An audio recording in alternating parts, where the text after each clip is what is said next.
Hello and welcome to Podcast Byte, powered by India Law LLP, the podcast where we break down important legal developments and judicial decisions in a way that is simple, insightful, and relevant. I'm your host, Akriti Singhal, and today we are discussing a significant ruling from Kerala High Court that addresses a question affecting international couples across India.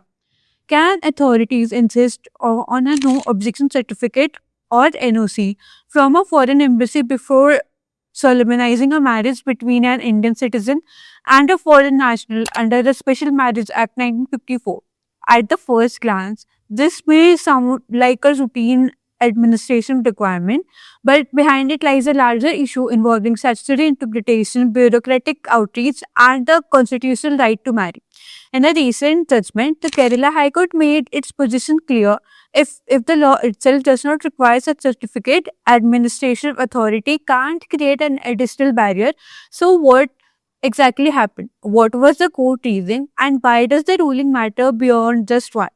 Let's begin with the facts of the case. The matter arose in Vinu Vikram versus State of Kerala and others.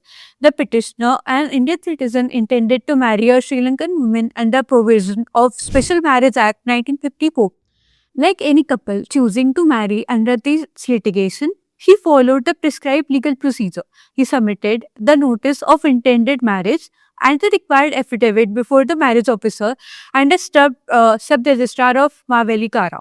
Everything appeared to be in order. However, a complication emerged when the authority refused to proceed further unless the petitioner produced a non-objection certificate from the Sri Lankan embassy. Now, the issue here was not a simple procedure inconvenience. The petitioner argued that this requirement had no basis in law and the authorities were introducing a condition beyond what the statute actually required. As a result, he approached the Kerala High Court under its writ jurisdiction seeking relief. Before the court was narrow yet extremely important. Can a marriage officer insist on submission of an embassy NOC as a mandatory precondition for solemnizing a marriage under Special Marriage Act? But differently, can administrative authority create an additional procedure requirement when the parliament itself has not included them in the law? The question goes to the very heart of the administration law and the statutory interpretation. Government authorities derive the power from the legislation. Their role is to implement law, not rewrite it. And therefore, the court had to determine whether such insistence had any legal foundation. Justice Eswaran S. examined the issue by relying upon the earlier Kerala High Court decision in Saranya R.A. versus State of Kerala. That precedent had already clarified two important principles. First, the Special Marriage Act does not prohibit marriage between Indian citizens and foreign nationals. Second, and more importantly, the Acts contain a statutory requirement mandating an embassy issued NOC. The court emphasized that administrative authority can't impose extra legal conditions that are absent from the legislation itself. If officials begin creating additional requirement according to their own discretion, statutory certainty disappears and citizens become vulnerable to arbitrary exercise of the power. The court therefore observed that insisting upon an NOC where the law does not require one effective amounts to an unnecessary and arbitrary restriction on an individual's right to marry. After considering the legal position, the court directed the sub-registrar to process the application strictly according to the Special Marriage Act.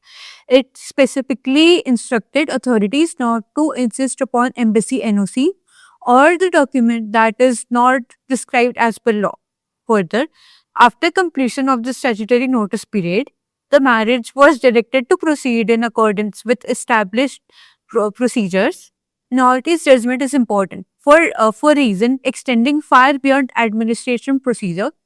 The ruling reinforced an important constitutional dimension of the right to marry under Article 21 of the Constitution of India. Article 21 protects life and personal liberty, and judicial interpretation over the years has expanded it to and include autonomy, dignity, and freedom of personal choice. Marriage decisions form a deeply personal part of individual liberty and arbitrary bureaucratic restriction can interfere with these constitutional values.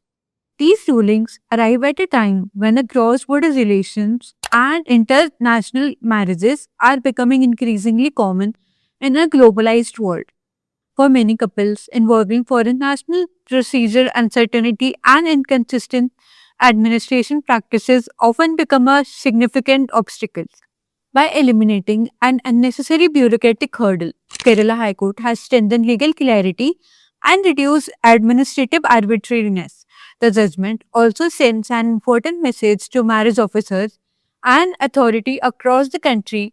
Statutory compliance means following the law exactly as enacted, not adding extra requirement according to the convenience or practice.